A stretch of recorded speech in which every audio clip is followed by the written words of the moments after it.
All right. Thanks for putting this all together, Shanice. And I take by my conclusion here that you're open to foreigners and colonials and stuff like that as well here. All right, away we go. Um, Fluorite from Weardale, North Pennines, Orfield, England. I'm sure we're all familiar with the pretty little bonnie bits that come out from that area. It's happened over the last several centuries, really. Weardale itself is a fairly remote corner of northern England, but it's been the site of mining activities for probably much of the last millennium.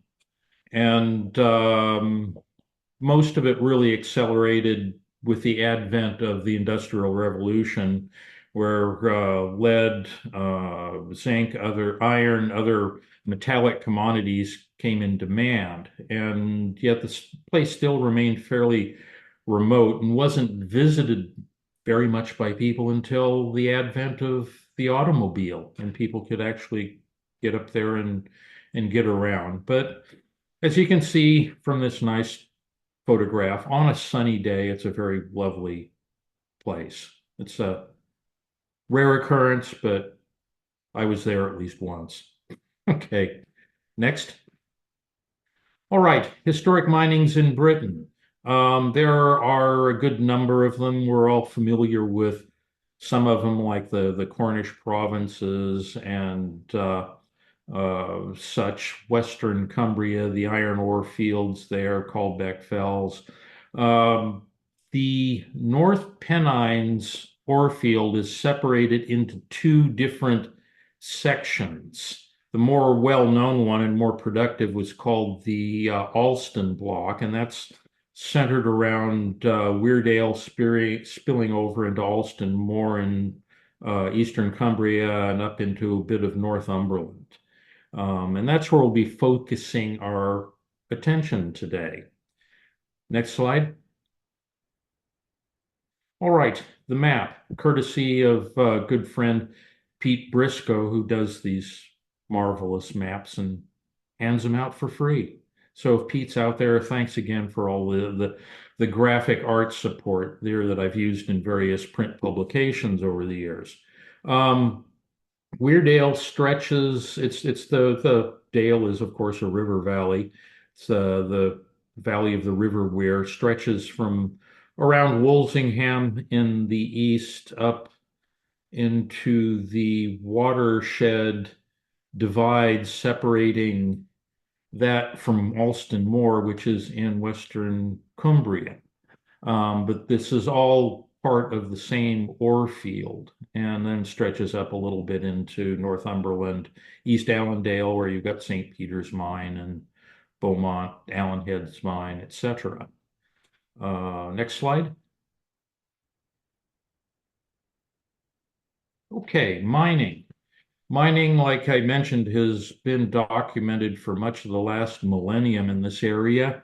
Um, Historically, the primary produce in the area has been lead, with secondary amounts of iron ore, zinc, some silver extracted in small amounts from the galena there, and non-metallics like barium and fluorspar. The lead production basically collapsed in the 1880s due to a opening of some new deposits worldwide, which flooded the market, depressed the prices, and most of the mines in the Weardale and northern England area virtually shut down overnight. Mass immigration to places like New Zealand and the American West resulted. Um, Fortuitously, though, about the same time, fluorspar or fluorite, which was previously just a waste product, became commercially desirable for its use in steel making processes, particularly the Bessemer process, which was coming into use at that time. And so Um, the mining district basically pivoted from lead production to fluorspar in the early 20th century. Um, Other activities, stone quarrying has gone on continuously, more or less, and is still active in the area with the Heights quarry. They're producing crushed stone for road metal and stuff like that. Um, Other mines, such as the Rogerley, were located in older disused quarries where mineralized veins had been exposed. But end of 20th century, commercial mining basically halted in the area in the face of Chinese imports, which I remember being told by one of the last mine operators up there that in 1999 they could get processed fluorspar from China at about the third of the cost that it cost them to get it out of the ground and process it up north. So, end of story for commercial mining up there. Some of us silly people have carried on the quest for mining mineral specimens up there, which I was one fool in his money there for a while. Now handing this over to Ian Bruce and his operations, and Diana Marie, and lower level activities going on at other places like the Green Laws mine, producing specimens for the collector's market. Next slide. Um, Relic of the old mining area up there, and just deserves a brief mention, is the Killop Lead Mining Museum. It's the only intact 19th century Victorian era lead mine remaining, and it was reconstructed in the 1980s and 1990s.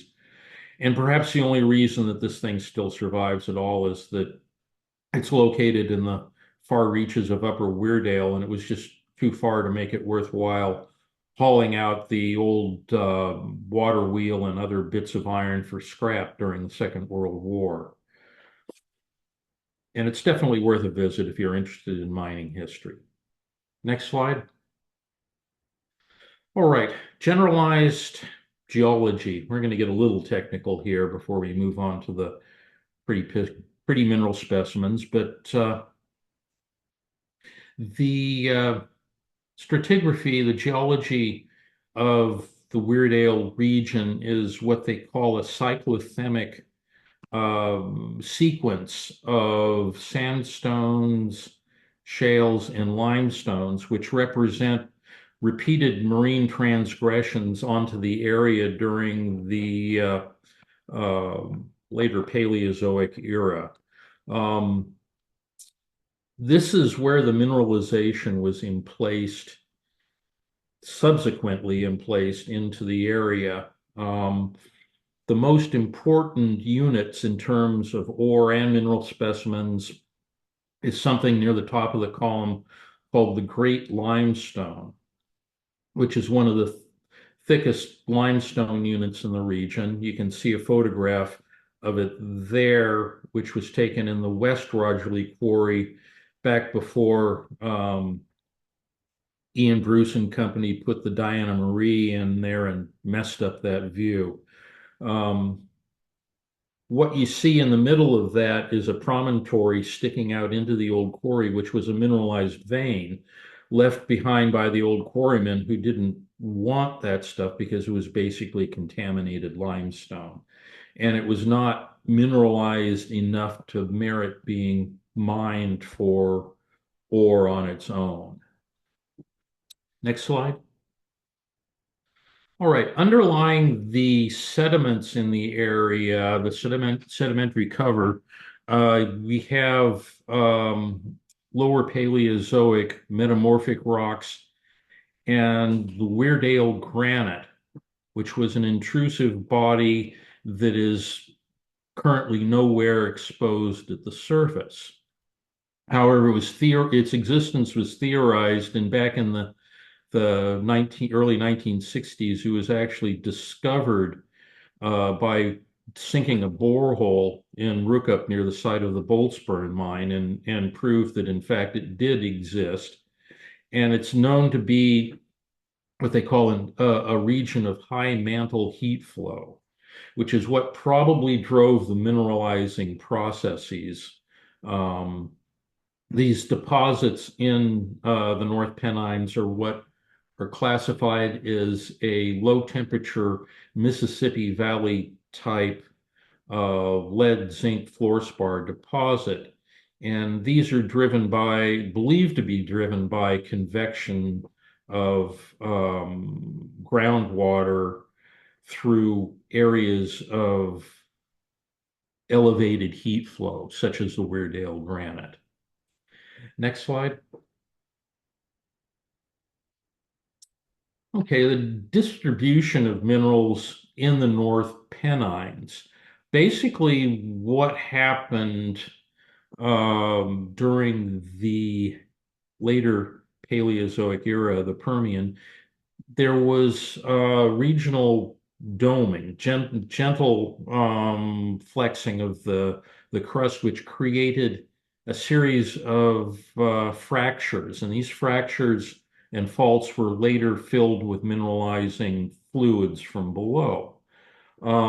The interesting thing in the Weardale region itself is that the mineral distribution is rather concentric. In the center, we have a fluorite zone, which is centers around Weardale and over into Alston Moor a bit. And then it transitions to what they call the barium zone. And these two zones basically do not overlap.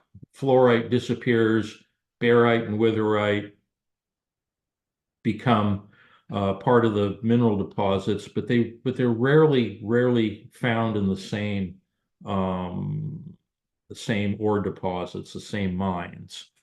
Following Weardale proper from Wolsingham to the west, you've got well-known mines like the Rogerley, Cambo Keels, the cement quarry, which is now the site of Crystal Classics Lady Annabella mine, Heights Quarry, White's Level, which was one of the earliest known mineral specimen occurrences.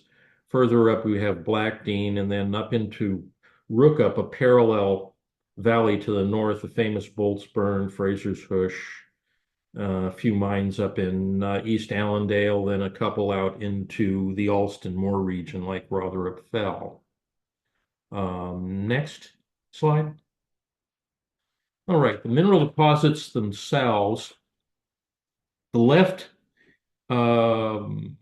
image is a map view or plan view of some of the veins and flats that have been mapped in the Allen Heads area. For the Allen Heads, or more recently called the Beaumont Mine. And you can see the fractures run sort of north, west, southeast, and then cross veins running opposite that southwest to the northeast. And adjacent to a lot of these veins, you have the development of what are called metasomatic flats. And in the right image, you can see a sort of diagram of what this is. Lateral to the veins, which have been intruded and mineralized, and these are more or less vertical veins that occur principally in the limestones and sometimes the sandstones, which are the more competent units. They're never found in the shales because the shales just crumble and end up as a blockage for the mineralizing fluids rather than allowing them to pass through and open fractures. But lateral to these vertical veins, at certain preferred horizons, mostly in the Great Limestone, you get these metasomatic flats, which extend laterally to the veins. And to make a long story short, one of the nice things about these for mineral collectors and mineral specimens is that the replacement process in the limestone by the mineralizing fluids and the deposited minerals is results in a net loss of volume in the limestone. So you end up with cavities into which these nice crystals can grow, and they're not completely jammed up with each other anymore. And that's where most of the high quality mineral specimens out of this region come, are from these lateral flats. Next slide, please.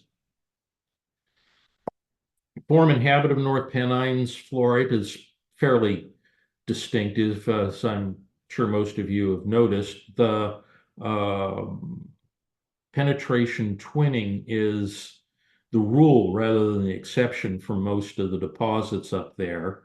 And another interesting feature, what are known as vicinal faces, which are these little parallel growth lines which center on the cube face.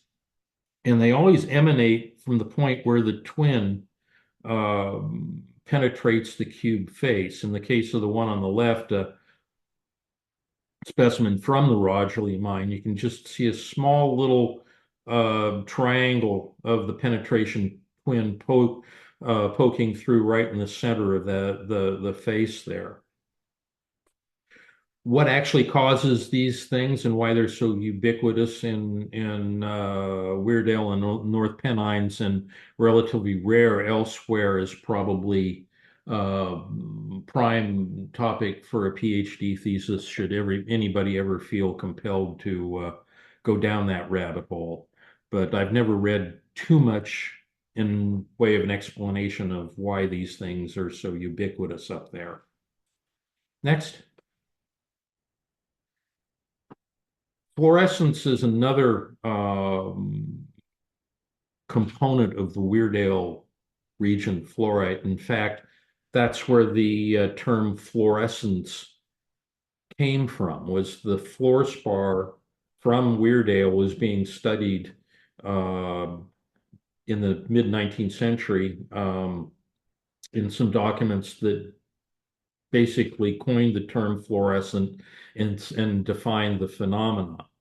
And it's thought that the fluorescence of Weardale fluorite is related to elevated levels of rare earth elements, the lanthanide series elements that are present in the fluorite.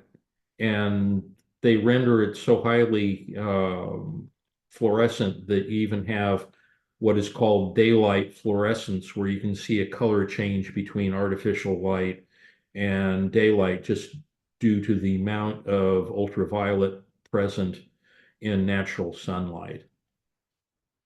Next slide. Color zoning. Well, this is not as highly pronounced in fluorite from the region as it is from some other areas like Southern Illinois and some of the Chinese things. But it's very distinctive. And if you view the crystals under long wave ultraviolet, you can see that the coloration in visible light, the banding, is oftentimes mirrored by banding of the fluorescence phenomena. So it's probably related to segregations of these various rare earth elements in discrete layers within the fluorite itself. Again, another topic for a PhD thesis should you be in need. Next. Okay, on to the geography here. Ore-bearing veins in Weardale. We have two parallel vein situations that have produced a lot of the ore and collectible mineral specimens. Following Weardale itself, you have the slit vein and its various cross veins. And then to the north, following Rogerley, you have the red vein and its various cross veins there. Next slide. We'll be starting in Weardale itself, and White's level, which is related, which is one of the levels accessing the Middle Hope Shield mine in Upper Middle Hope. This is just north of the village of Westgate. And there's a very nice trail that you can take a walk up there and see the old mine ruins and dumps and such like that. Um, but basically, this was a complex of lead mines that were in operation early to mid 19th century. And at a place known as White's Level, which has long since been inaccessible and is now protected archaeological site and such, um, was the first recorded site of a find of mineral specimens. And in fact, this find was probably so large that pieces can be found in collections of museums that were put together at the time, and still occasionally on the collector's market with mineral dealers. They're oftentimes mislabeled as Heights Mine or now more recently Rogerley because they were green. But there was publications in the early 19th century that documented this find and sometimes commented on how the miners were so busy collecting mineral specimens that they neglected the tasks that they had been hired for and ensuing wrath of the mine management. Next slide. Okay, a few specimens from the White's Level find. They're characteristic in that they usually sit on a matrix which is tan to buff color and looks kind of like granular, almost like a sandstone or something like that, as opposed to Heights and Rogerley, which are on dark, usually dark and more solid ironstone. They also oftentimes tend to have these little beveled edges that you can see in the left photo there, um, which are characteristic and help differentiate these specimens from other sources of green fluorite in Weardale. Next slide. Also, another old mine in Weardale is the Green Laws mine, which was accessed by any of a number of different levels just north of the village of Dadry Shield. This was primarily worked for lead and ironstone in the late 19th century. It was never reopened for fluorspar during the 20th century, but in recent years has been the activity of some private collectors, and I understand you had a talk on this one from Colleen a little while ago on what's being done up there today. Next slide. This is an older specimen from Greenlaws. This is one that I acquired myself a number of years ago and was originally in the collection of Professor Harry Harwood from Manchester University, which dates it to the 1920s or 30s, something like that. Next slide. Other major source of fluorite in Weardale proper is the Heights mine in Quarry near the village of Eastgate.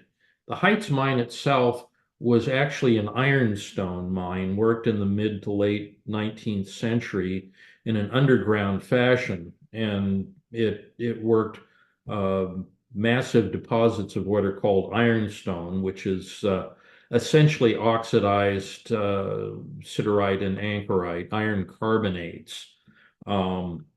Which were then smelted. There was an old smelter in Stanhope. There were smelters up in Consett.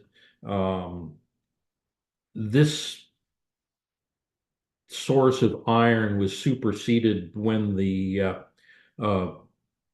more higher grade deposits in Western Cumbria and the West Cumbrian iron ore fields came on. So iron mining in Weardale kind of was history by the late 19th century.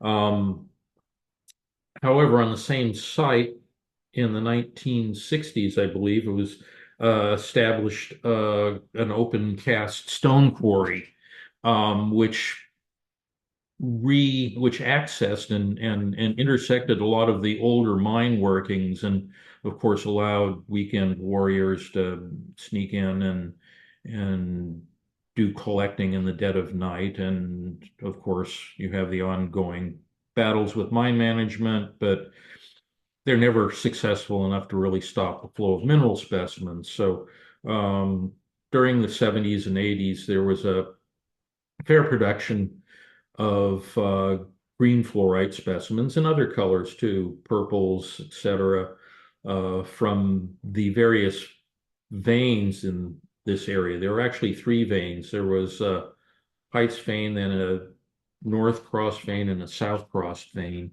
And they were all worked at various times by visiting collectors.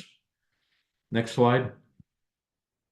A few specimens from various different veins there. The typical greens that we're all used to from the north vein and the south vein, penetration twins. Next slide.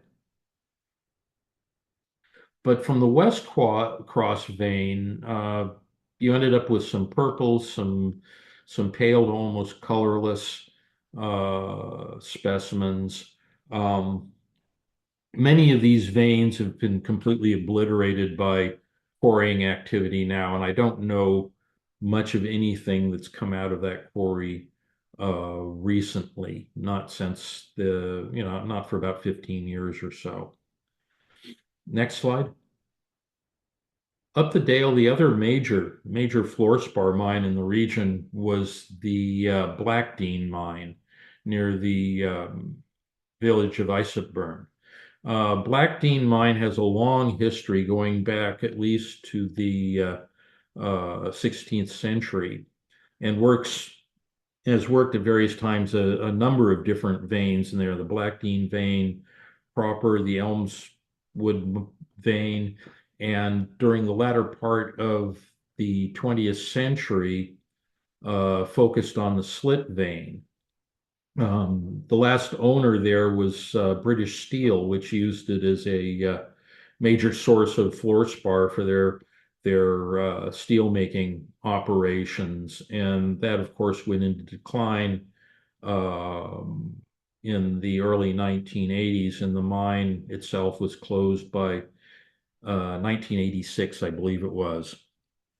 But it was a major source of fluorspar specimens, fluorite or Bonnie bits as the miners called them, during the 60s and 70s and early 80s. And there's still a lot of them kicking around on the market today. One of the interesting things that I find about mines in Weardale is that they were generally pretty slow to mechanize. And this photograph was taken in the mid 60s, showing that horses were still being used to pull ore cars, though the horse, if you look closely enough, you can see it's kitted out with a battery pack lamp, cap lamp here. He's got the battery hanging from his collar and the cap lamp there on his head. So next slide, let's get some specimens. Okay, purples. This is what we think of when we think of Blackdean mine, and a lot of these purple specimens that we see came from large cavity that was known informally as Bobby Reed's cavity.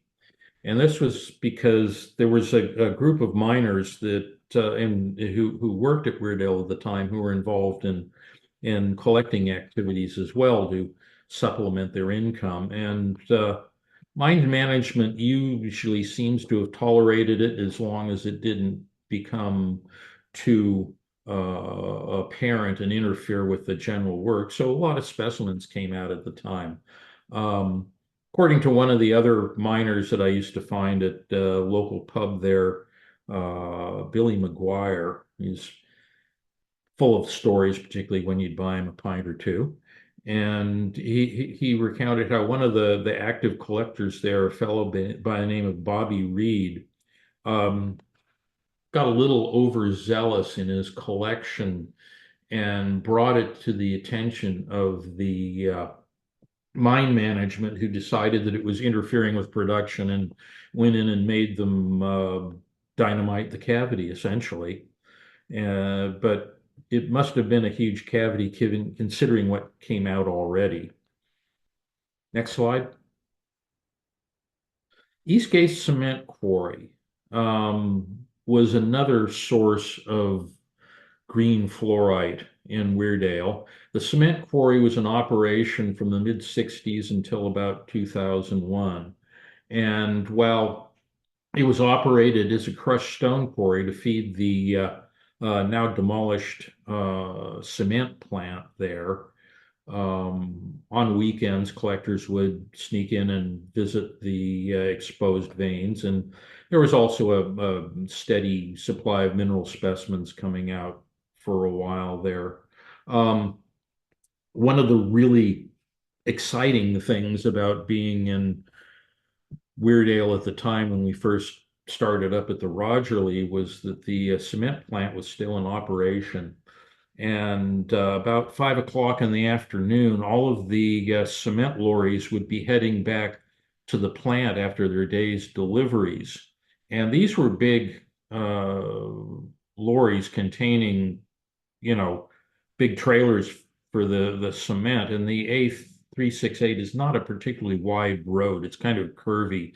So if you were trying to drive along there around quitting time when all these lorries were heading back to the plant, you were in for an exciting time because they tend to barrel right down the center of the road.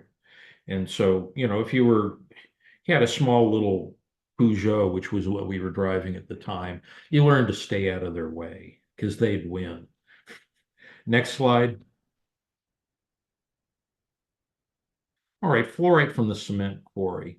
Um, Again, greens similar to um, what's come out of some of the Heights deposits and the Rogerley and Diana Marie.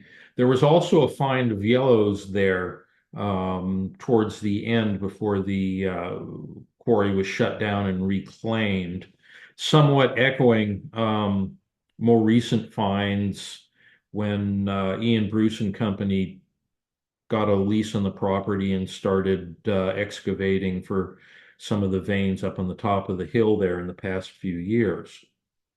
Next. And that would be the Lady Annabella mine, which was active for a few years, established in 2019.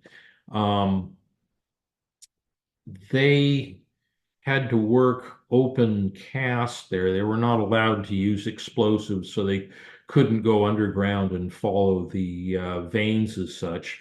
But with an excavator, managed to pull out a fair number of interesting uh, colored specimens, unusual for Weardale, and that these yellows, which we think of as coming from out west in the Hilton, were quite prevalent along one of the veins there, which they called the bull vein. And for a few years, some very nice pieces came out. It's my understanding that they have more or less given up on the property and surrendered their leases, and now are back to working exclusively, at least for the time being, at um, their Rogerly related project, the Diana Marie. That's the name of it. Um, Next slide. All right. The other major fluorspar mine in Weardale proper was the Cambakeels mine. And this was active off and on from 19th century in through much of the 20th century. This is an old photograph taken probably early 20th century, which shows the horse level, which was installed, droven in the 19th, although by this point they've replaced the horses with a battery powered loco to pull the cars there. But this was a major fluorspar producing mine and operated up until the early 1980s. In particular, in the 80s, not the early, I think it shut down in 88. Yeah. It was the deepest mine in Weardale. In fact, if they had continued, they might have actually accessed the Weardale granite. Um, but because of economics, it ended up being shut down at that point. Um, I'm told by some of the former miners there that towards the end, the mine was only operating on one shift a day, and that the few miners that were interested in collecting as well would just clock out at the end of the day and go back down for another few hours of collecting in the evening, and hence an abundance of specimens came out in the late 1980s that can still occasionally be found on the market. Next slide. Okay. Mid to late 1980s.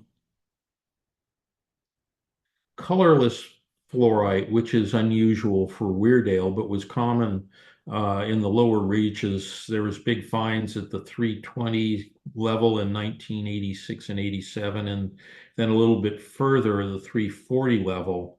These nice sort of wine purplish fluorites came out. That was about the last gasp of the mine, and those were found literally weeks before the mine was shut down for good. Next slide. Another specimen from Cambakils. I believe this one was a little bit earlier in the 80s, and this one has a nice dusting of calcite. Cambakils was also known for its variety of calcite habits, as well as some other oddities from the area, such as pyrrhotite. Next. All right. The Rogerley mine is somewhat unique in the region in that it was never a proper ore mine at all, but was established in the early mid 1970s solely for the collecting mineral specimens. And this was the first time a venture like that ever happened on a commercial level in the North Pennines. What the story, at least as it was told to me, was that in about 1970, a local collector noticed fluorite specimens along the face of the quarry, and realized they were coming from flats horizons further up the wall of the quarry. He was not inclined to go hanging off the top on a rope to collect these things, but a couple of collectors from over in Cumbria, Lindsay Greenbank and Mick Sutcliffe, had no problems with that and immediately arranged access with the landowner and started investigating the uh, the occurrence. Next slide. Oh, I guess I didn't have that picture in here. I thought I did. Any rate, they established fairly quickly an underground portal, and over the course of the next 25 years, um, succeeded in driving about 150, 200 feet of underground tunnel using surplus mining equipment from shut down mines in the region, most notably um, the Grove Rake Fraser's Hush complex.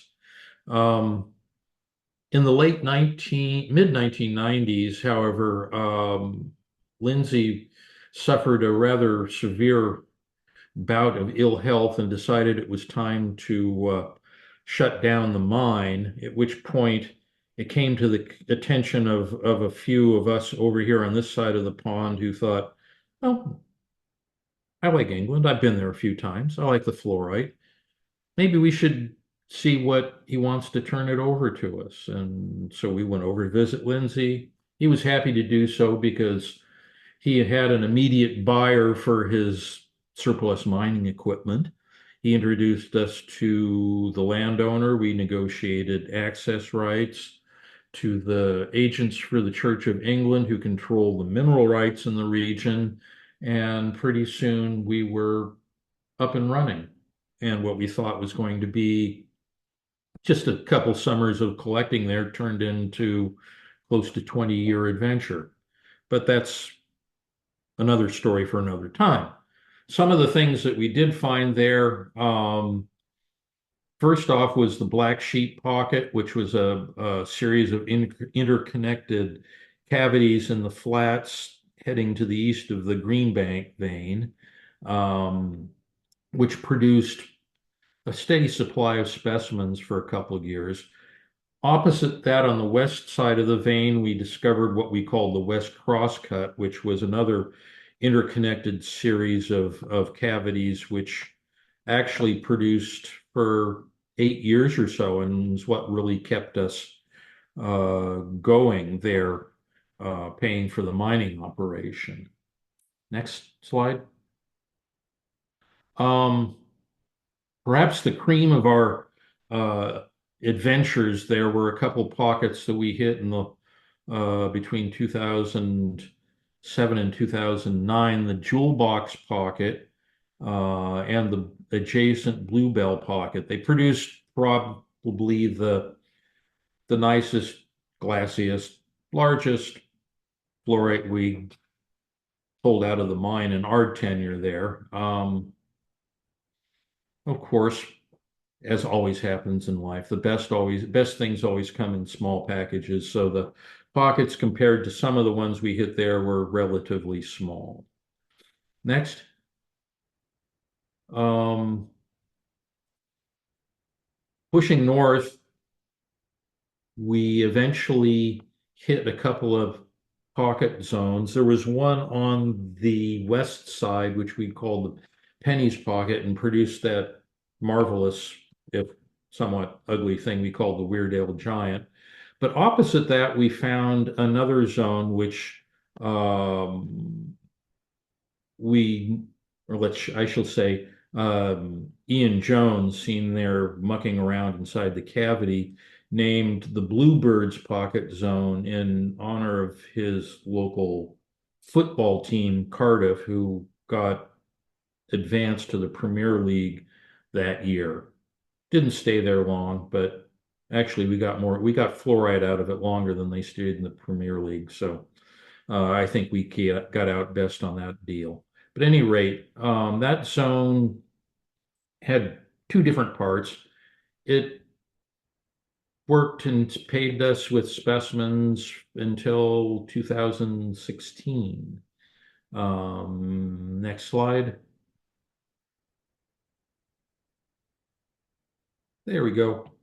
2016, a number of events conspired to convince us that it was time to turn the operation over to Ian Bruce, and he's taken that ball and run with it since then.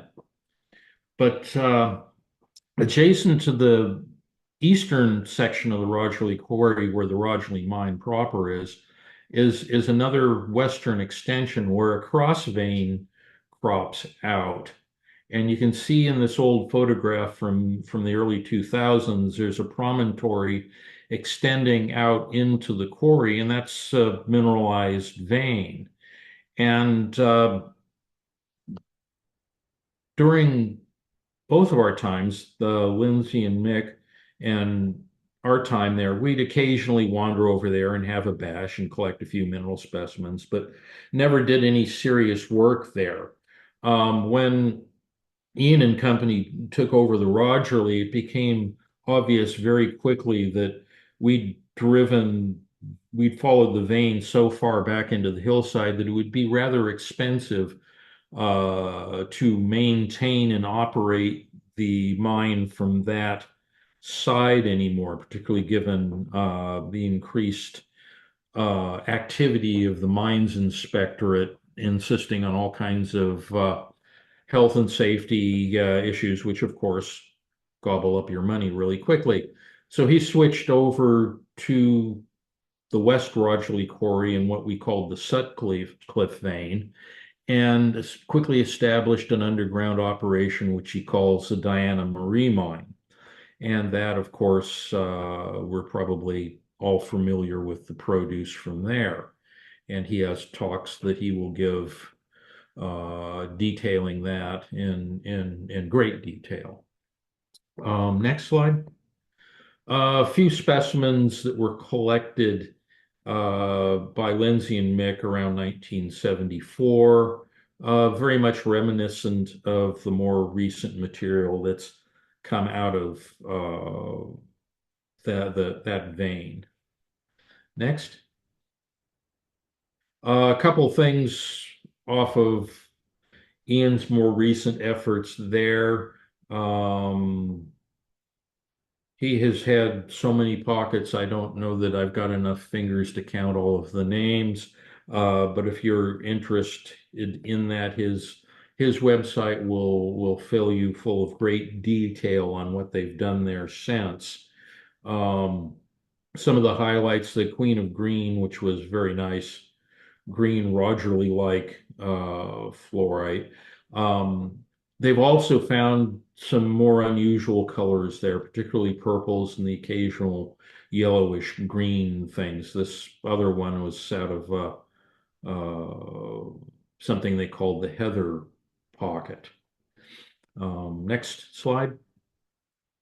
Okay, moving up to Rookupburn, to the north of Weardale proper, follows the red vein up the burn, and a number of very productive fluorspar mines are situated along the vein, but the red vein itself was rather impoverished in both flats and mineral specimens. Finding decent pieces out of Stanhope Burn, Stottsfield, Redburn, or Grove Rake they're few and far between. The Stottsfield burn did produce some nice specimens in the 50s and early 60s.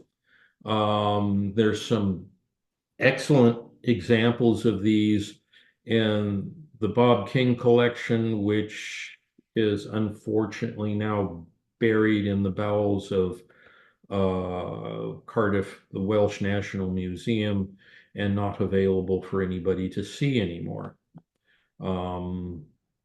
But that's the way things go. Boltsburn was probably the best specimen producer, and that was actually along the Boltsburn East vein. Next slide. Okay.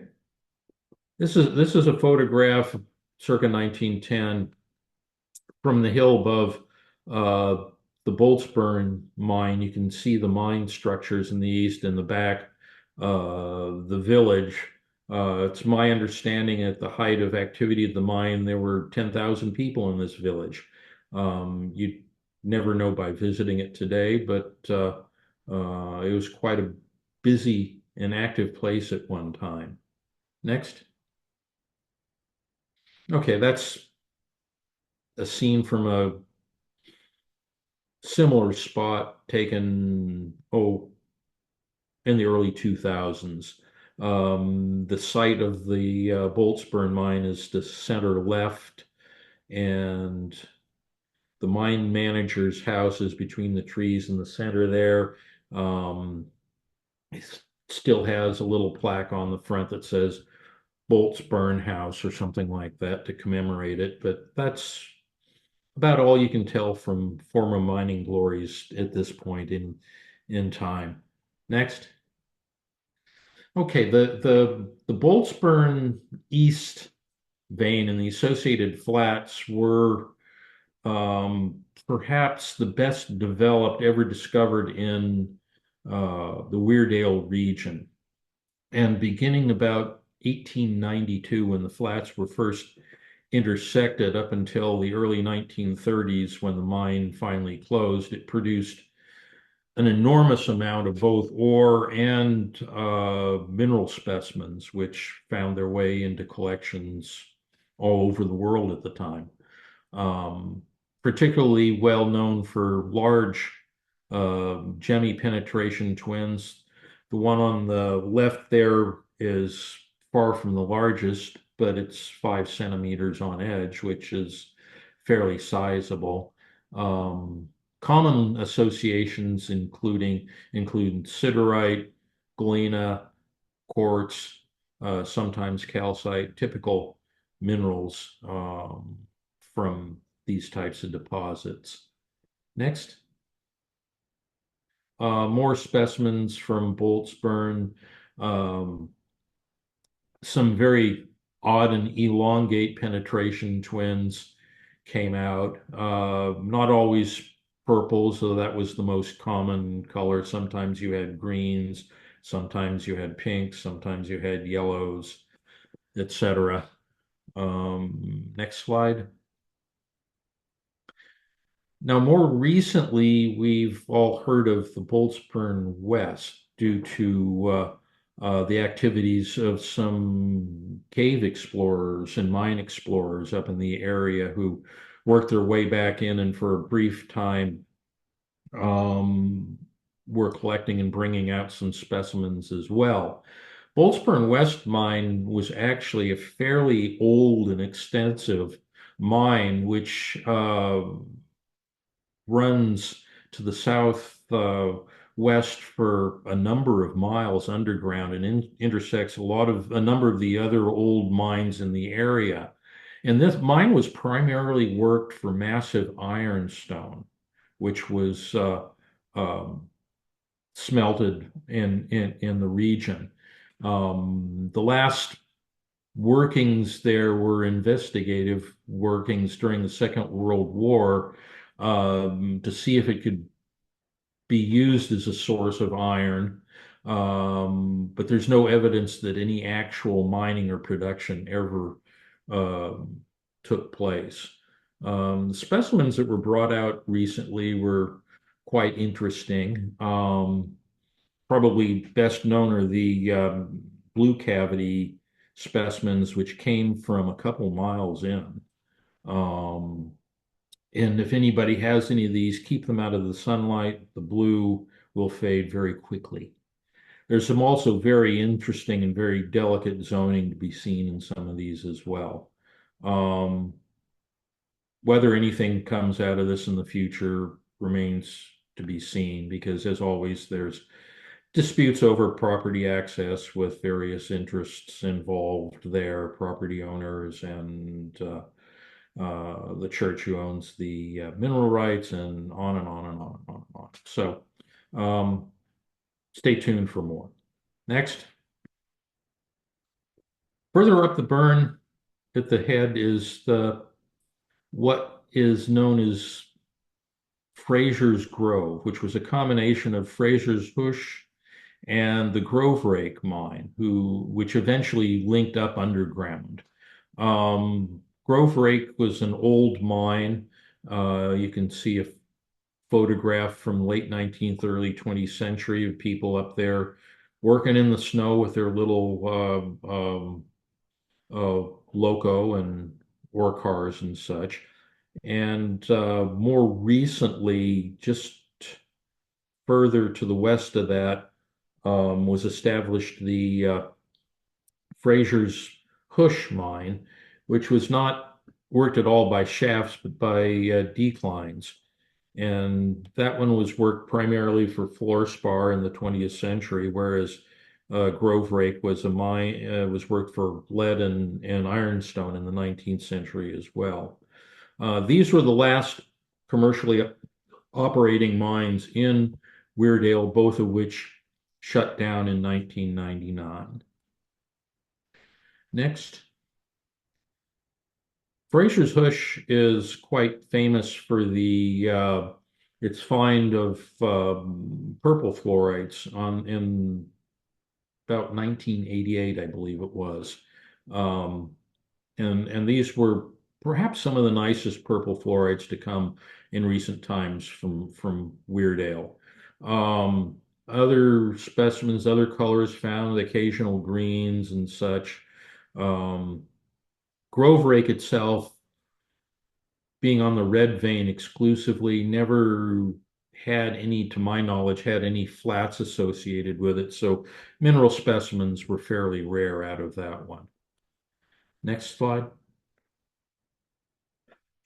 Moving further on, up over the watershed into Alston Moor, the watershed divide, you have a series of mines in the region in Alston Moor and East Allendale going up into Northumberland.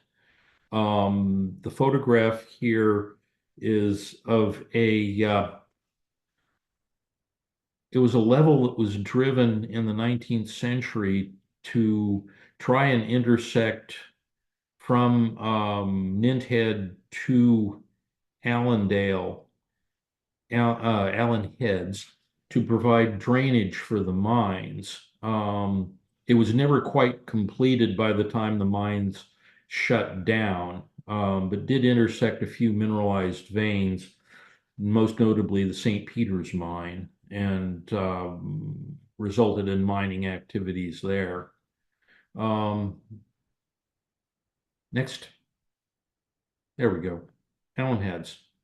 This was the floor at the Allen Heads mine, more recently known as the Beaumont mine when it was reopened by British Steel in the 1960s and 70s. This is a good photograph. It shows the working floor of a mine. In the back, you can see these different little stalls that are divided by stone walls in which the different groups of miners who were working under contract, known as bargains, would deposit their ore. And from this, the ore would be separated. You can see in the foreground little washing tubs where the heavy lead would be separated from lighter bits of rock and fluorspar and such. And then the mining crews would transport the collected ore to the smelter, and then they'd get paid based on what each group delivered. So they were essentially some very early contract workers. They were not specifically on the payroll of the mining companies themselves. The work on the floors there was I don't know anybody who's been up there in the winter, but the winters can be pretty snowy and harsh there. But work at these mines went year round, and so the washing work was done by women and children, who of course got the pleasure of working out in the snow and bitter cold, regardless of the time of year, and kind of takes some of the romance out of mining when you think about it, because it was a pretty hard, miserable life for these people. Um, but this is what they did, and it was quite common in the area at the time. They would farm during the summer, they would mine during the winter.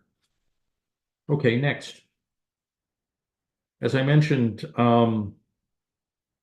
the Allen Heads mine was reopened in the late 1960s by British Steel based on the assumption that there may be a lot of fluorite left behind underground by the people who were after um, the lead back in the 19th century. This unfortunately didn't turn out to be the case. And after investing an awful lot of time and money in sinking new declines and a new series of levels, British Steel backed out of it. But in the meantime, a few really nice mineral specimens did show up. Perhaps best known are the Diana vein pieces, which are nice, sharp little penetration twins, pale lilac color associated with sphalerite and siderite. Story that I got was that most of this find, which occurred around 1972, was acquired by then mineral dealer Ralph Sutcliffe, who took them all to the Munich show and sold them on over there. which makes them a little bit more prevalent in continental collections than they are in the UK and certainly here in the US. Another vein, Henry's vein, also produced mineral specimens. They're characteristically large, somewhat opaque purple specimens, usually untwinned, purple crystals, untwinned and associated with siderite and sometimes galena. And these are fairly characteristic as well. You can find them occasionally coming out of old mineral collections. Next. All right, up East Allendale, the best known mine up that way was the St. Peter's mine. Um, and this was made memorable by Sir Arthur Russell on one of his collecting expeditions there in the 1930s.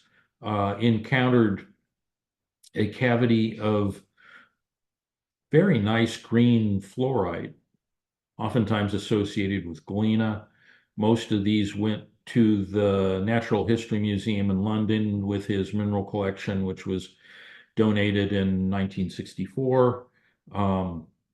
In the 1990s, a number of local collectors got permission to access the mine through roping techniques and got down to the level hunting for the source of the green, never found it, but did produce some very nice amber colored fluorite associated with siderite and quartz for a few years there.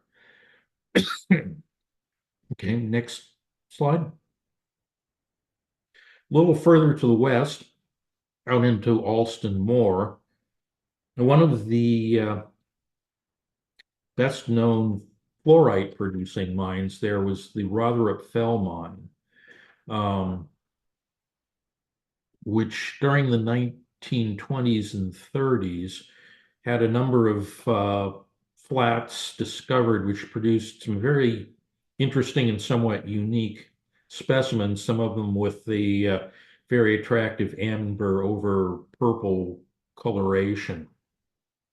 Again, a lot of these specimens were acquired by Russell and now spend their lives in London, but enough of them escaped onto the market that you can occasionally find these things.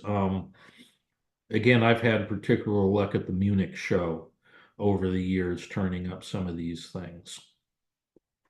And these in particular came from a find on the Tyne Bottom Flats level, which was fairly low down in the stratigraphic sequence, which occurred in 1929 and 1930. And in my estimation, the quality of these things rival some of the best of the things that came out of Boltsburn East during its time. So if you find any of these and you're a fan of Northern English fluorite, treat them like the prize that they are.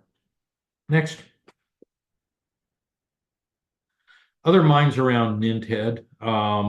Most of these mines were worked for sphalerite, some galena, and barium ores, witherite and barite.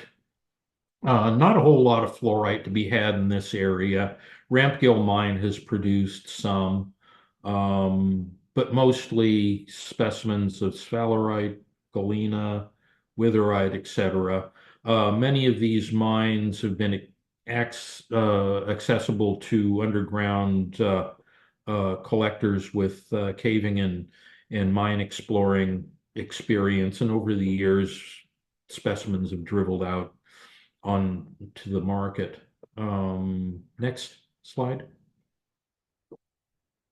Perhaps the best known for fluorite there was the Brownlee Hill mine, which can be reached underground from some of the small kloof workings, I'm told.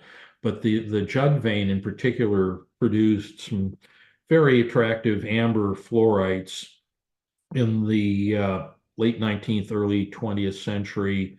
And again, a handful of things to more recent underground explorers and collectors. It's also the co-type locality along with fallow for the relatively rare barium mineral alstonite. The source of that was lost, but then rediscovered in the 1970s, I believe, by Lindsay Greenbank during some of his explorations there. Next. All right, further out to the west, this mine, the Hilton mine in Scoredale, Cumbria, is a true anomaly because it's well out into the barite region, but it's one of the few locations in the North Pennines where both barite and fluorite occur in the same deposit. Traditionally, the mine was worked 18th, 19th centuries for certain amounts of lead, along with the neighboring Merton mine, which is on the other side of um, they call them becks over there, the beck. Um, and in the photographs here, the old photograph, you can see the uh, mine mill workings on the Merton mine as taken from up on the hill by the Hilton. And the upper panorama was a photograph I took a number of years ago after having climbed up the side to the Dowscar entrance level on the Hilton, looking back down. And you can see the scars from where all of the plant originally was, but that was removed, I believe, back in the 1930s. Um, the Hilton mine itself, the Dowscar level, is at the top of the lower left photograph. You can see the prominent cliff forming uh, unit on the top, and just below that, up that little ravine there is the entrance to the Dowscar level. It's not particularly prominent and probably wasn't a large mine back in the day, particularly given the work that would have had to been made to get up and down from that level. But during the 60s, 70s, and 80s, it became a prime attraction for weekend field collectors because it was accessible and there were good mineral specimens to be had. During the 1980s, this entire area was incorporated into the Warcop military maneuvers range, and essentially access became highly restricted. That, of course, doesn't stop some people, as we well know. Um, but it's my understanding that the mine workings, after years and years of weekend collecting, have become so dangerous and precarious that there have been some serious injuries in recent years up there due to falling rocks and such. So, while it may still be accessible to the intrepid, it's probably a fairly dangerous proposition at this point. But hey, when there are minerals to be had, somebody's always looking for them. Any rate, next slide. All right, fluorite. We've all seen these lovely gemmy golden yellow pieces. These two bits were collected probably around 1970 by Lindsay Greenbank and Mick Sutcliffe from their adventures up there on the Dowscar level. Evidently, when the weather was too inclement to get over the Hart Hope grade to get into Weardale during the winter, they would do their collecting at the Hilton mine, and for a number of years were fairly active and fairly successful at what they did there. These are a couple of specimens that came out of Lindsay Greenbank's collection. Next. And this is a really nice example of fluorite associated with barite from that mine. Again, collected by Lindsay and Mick in 1970, I believe. Very nice specimen that I believe it's about 7 or 8 centimeters across. Um, Next one. All right. Onto the issue of labeling for specimens from this region. Um, it wasn't until recently that actual attention was paid to the mines that these specimens came out of. And a lot of it had to do with the fact that during the late 19th and early 20th century, much of the uh, mineral dealers in the area were based in Alston, which was essentially to the west of Weardale in what was then Cumberland. So most of the older specimens that come from this area were simply labeled Alston Moor, Cumberland, etc. Not very often did they say Weardale, and almost never did they have a mine name associated with them.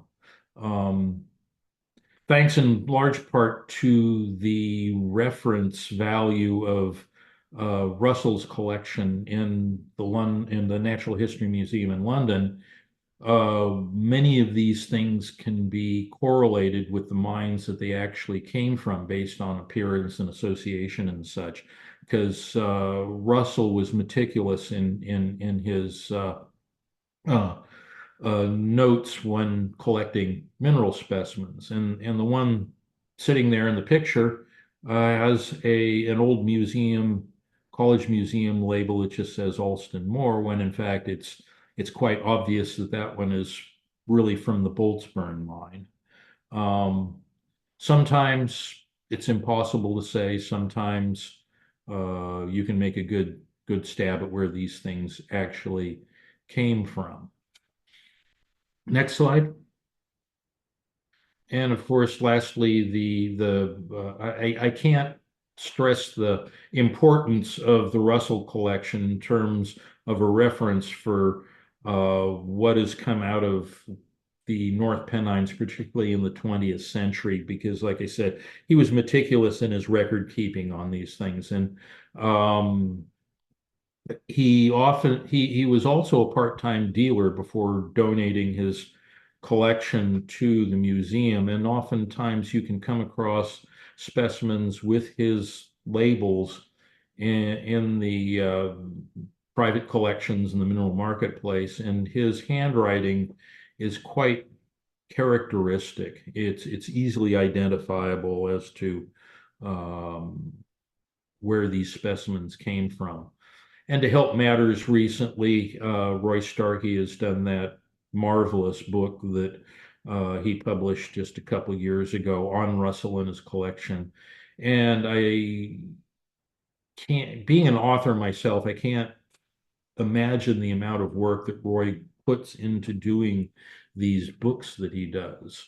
And I would highly encourage any and all of you, if you have an interest in this, support Roy, support your habit, and go out and buy these books from him, because they're really masterpieces of investigative research. Um, so next, with that, I'll ride off into the sunset and leave the story of what's going on up there to some of the more recent participants. But I would like to, in this, thank Bill Bessie and Pete Briscoe for the maps and illustrations that I've used in this. And I guess we can turn it over for questions. Thank you so much, Jesse. That was absolutely fantastic. And again, really appreciate your time. So has anyone got any questions for Jesse at all before we finish today? We've got time for a couple of questions.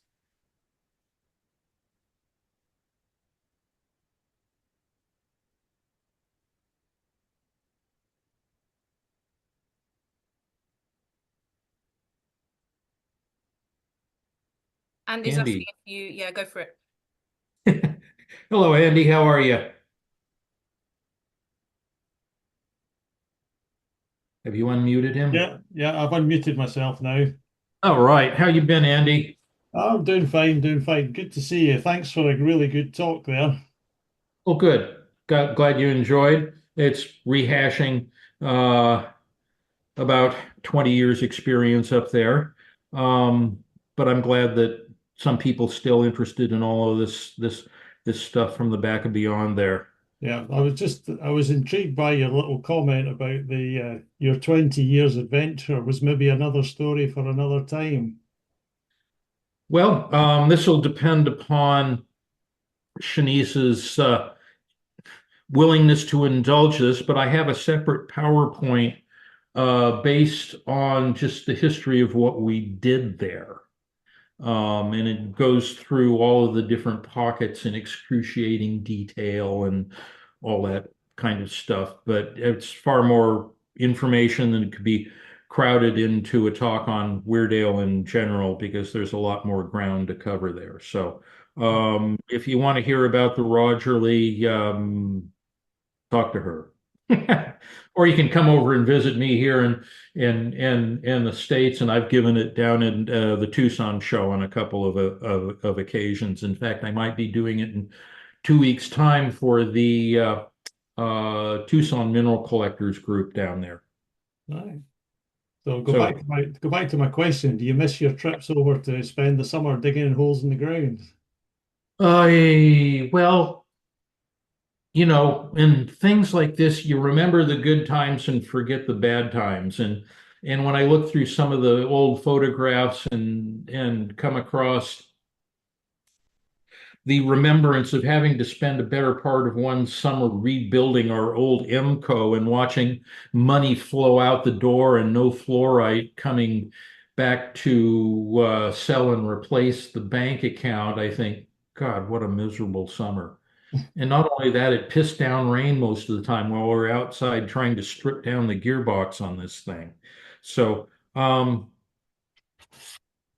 in general, yeah, we had a good time.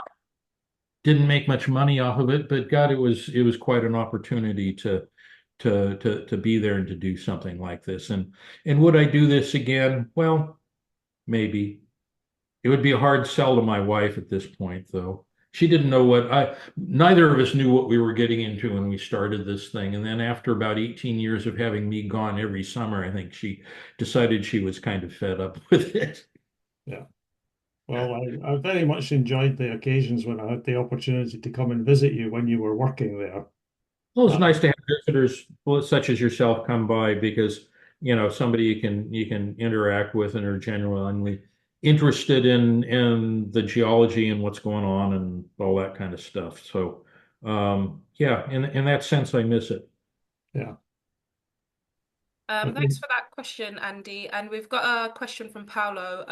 Jesse, if you were advising a new collector on choosing an iconic Northern Pennine fluorite to add to their collection, which mine would you recommend and why? Boltsburn, go for Boltsburn. They can be found, and they were amongst the best. Rotherham Fell is a much harder one to turn up, as I'm sure Shanice will attest to. She's nodding her head. Yeah, it's hard to find those ones, but Boltsburn ones, they're still out there. They're still around. So I would say that if you're just starting out, start with Boltsburn. Um, More recent stuff like our produce from the Rogerley and Ian's produce from the Diana Marie. There are some very good specimens there to be had as well. They're more recent. The prices are going to be more, realistic, and they're going to be more widely available. But if you're just starting out, yeah, I'd say probably um, Diana Marie because the selection and availability because it's in production right now. Otherwise, for historic ones, yeah, the Boltzburn's my favorite.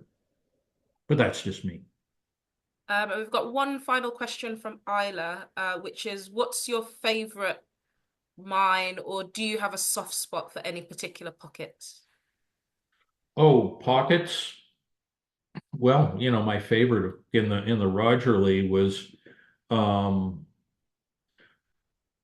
probably one thing that we called the rat tail pocket. It was an extension of the rest crosscut, and I just got to spend early on one summer when Ian Jones and I had first opened up for the summer. I think this was 2010. We had a fantastically productive little section of the mine and pulled out one of my favorite specimens for the entire operation there. That one was, that's what you remember, the fun you remember, taking something out and washing the mud off of it and going, oh, that's kind of nice. Huh. How did that happen? Love Yeah. that. All right. Well, thank you so much. That's all we have time for today, so we'll wrap up. But yeah, thank you so much, Jesse, for your time. I saw Oh, one little bit from Andy there that we need to mention the upcoming St. John's Chapel Mineral Show at the end of July, which is a small affair, but it's entirely devoted to the mineral specimens from the mine in that region. And um, it's definitely worth the journey to get up there if you have an interest in this. You can meet a lot of people, collectors, dealers, people who've been involved in this for a long time. So, yeah, if you've got the time and the effort, I'd say please try to get up there for it. yeah, definitely, and I'll be there this year again as well, my third year going. So yeah, thank you so much, everyone. And our next talk will be towards the end of May. We'll be having Ruth Smith, who's a geologist, coming to talk to us about crystallography and crystal modeling. So do look out for the Eventbrite on that. And then we will have Peter Briscoe coming to talk to us about the West Boltsburn mine in June. So look out for the Eventbrite eventually for that as well. But yeah, thank you so much, everyone, and we'll catch you at the next one. All right, thank you for listening. Cheers.